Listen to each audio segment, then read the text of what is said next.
start to get to a point where you have to use influence even more, like influencing another team. So, I mean, here's maybe a simplistic question that won't have a simplistic answer, which is, how do you become more influential?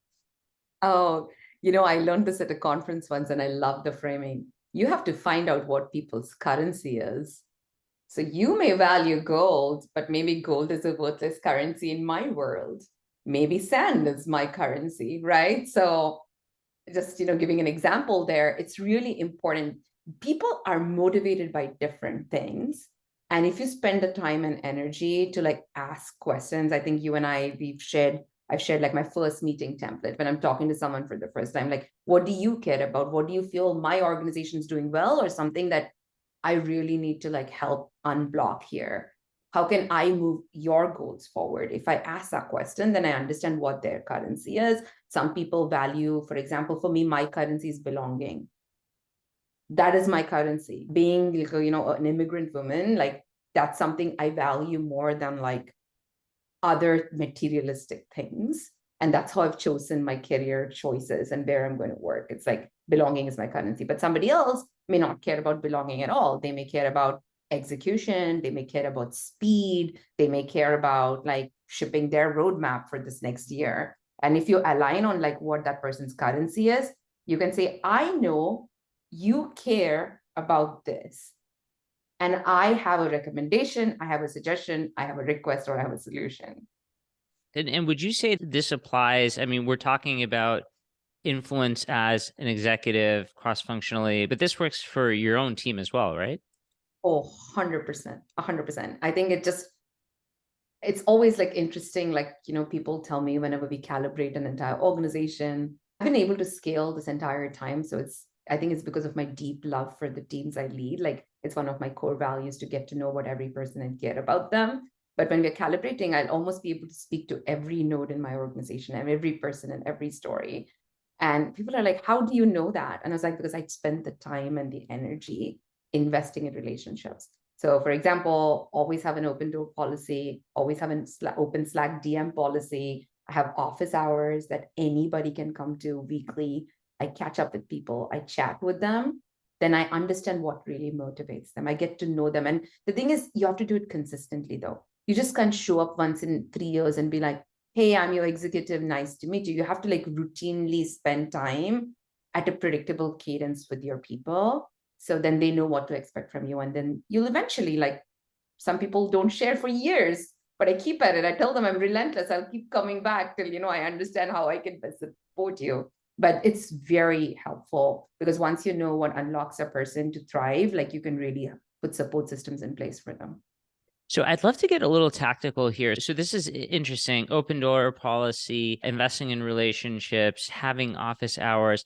What does that look like? So for example, again, I don't know rough order of magnitude how big your org is, but who comes to these office hours? How frequent are they? How do you encourage people to actually come? Do they just message you on Slack and you just do a call? I'm just curious, like, how does this all play out?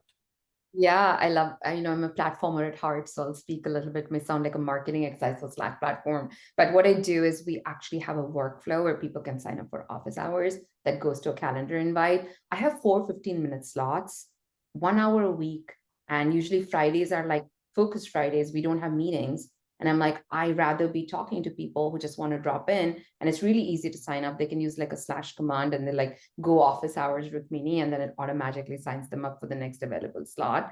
So I take the friction away and take the hesitation away. A lot of people DM me saying, I'm excited to be here. I'm new. I would love to chat with you. Can I find time? And I point them to my office hours. My product partner and I have also been hosting new hire brunch for the last, like every quarter for the last 3 years. So everybody who's new to our team, they get a brunch where they get one-on-one time with us. Usually it's a small cohort, so no more than like 10 people. We spend an hour just getting to know people. So we encourage them again to come to our office hours. So there's a system and there's a cadence. We have AMAs every quarter where we collect questions from a workflow and we answer it. Then we have the regular all hands quorums, and then we make round robin visits to every team every quarter. So there's different ways. Everyone likes things differently, right? One-on-one, team-based, all hands. Yeah. So this is very interesting. I think you are all still operating in hybrid model, people all over the world. So when you say things like people, you do a brunch, is that also virtual? Like are people in front 100%. of, okay, Yeah. got it. It's 100% virtual. It's super simple. We send everyone a DoorDash gift card and we say it's a dinner, breakfast, or lunch, wherever you are. Get yourself something, hop on the Zoom call, let's hang out. And it's just been because you have to also make sure don't have bias, location bias. I think this is a proximity bias. I really have to think about it because sometimes you see people all the time. You just can't, it's human. You can be more biased towards them. So I think it's very important to make sure all your team events are as hybrid as possible when people can come in and spend time with you. Yeah, If super most of the cohort interesting. was local, I would go in. Like, if they were all local, I would probably go in and say hello. But that's almost never been the case in the last 4 years. Yeah, I remember, yeah, in my last company, as we were growing, once we occupied 2 floors, we might as well have been in different cities. It really changes the dynamics. So at some level, everyone's for all intents and purposes practically remote. There is there's this quote that we have from you where I think you were talking about you quickly realize that the come find me approach to management doesn't work. I'd love for you to first describe what is the come find me approach and why doesn't it work? When I first started my career, I managed my team like I like to be managed. Like, I'm just like, I'll do my work, and when I need help, I'll holler. Like, that's literally my style of who I am as a person. And sometimes, I think as a culture, we feel like when someone needs support, it's a sign of weakness. And then you don't feel safe asking for it. So what happened to me personally was when I was like, come find me, my team ended up hiding their problems. And I was not in the loop on what their roadblocks were or where they were going. And this feeling where you feel like you went to the station and the trains left, like everything felt like very inaccessible. And that's what I mean when I say like it was like a come find me. There was like a lot of problems with that approach. And that's when I transitioned at an aha moment of like, I need to learn about the human behind the job. There's a human who's actually trying to make something happen.